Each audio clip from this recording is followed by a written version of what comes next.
সময়টা মোটেও ভালো যাচ্ছে না ব্রাজিলের। চলতি মাসে বিশ্বকাপ বাছাই পর্বের সপ্তম ও অষ্টম রাউন্ডের ম্যাচে মাঠে নেমেছিল সেলেসাওরা। প্রথম ম্যাচে ইকুয়েডরকে 1-0 গোলে হারিয়ে ছন্দ ফিরে পেয়েছিল ব্রাজিল। লম্বা সময়ের পর জয় দেখার পর আশা দেখতে শুরু করেছিল ব্রাজিল।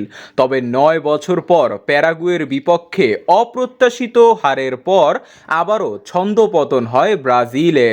এর কারণ হচ্ছে ব্রাজিলের কোচ দরিবল জুনিয়র পুরানো খেলোয়াড়দের বাদ দিয়ে এক তারুণ্য সম্পন্ন অনভিজ্ঞ দল সাজান।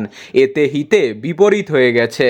বর্তমানে ব্রাজিলের অবস্থা খুবই শোচনীয়, বলা যায় একেবারে দেয়ালে পিঠ ঠেকে গিয়েছে। পয়েন্টস টেবিলে যদি পা পিছলে পড়ে যায় তাহলে বিশ্বকাপ থেকে বাদ পড়ে যেতে পারে। মাত্র বাকি আছে আর 10টি ম্যাচ। এই 10টি ম্যাচের মধ্যে 8টি ম্যাচ তাদের জিততে হবে।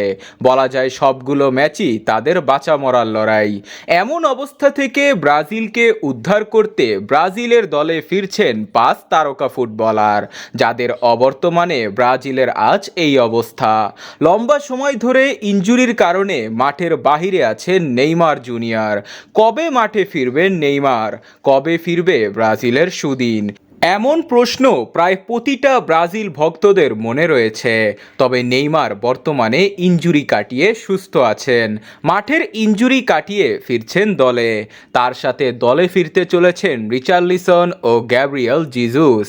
কারণ এনরিককে নিয়ে যে আশা ছিল তা সবই বিফলে গেছে।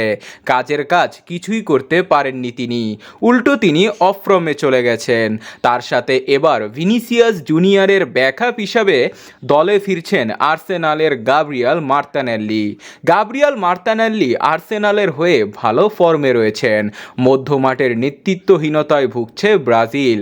ব্রুনো গুইমারেসের সেরাটা দিতে ব্যর্থ হওয়ায় এই জায়গায় আসছে ব্রাজিলের মধ্যমাঠের কাণ্ডারি কাসামিরো। বার্সেলোনায় দুর্দান্ত পারফরমেন্স করার পরেও দলে সুযোগ পাননি রাফিনহা। তবে এবার তাকে সুযোগ দেওয়া হবে। এই 5 তারকাকে নিয়ে অক্টোবরের ফিফা উইন্ডোতে কামব্যাক করবে ব্রাজিল।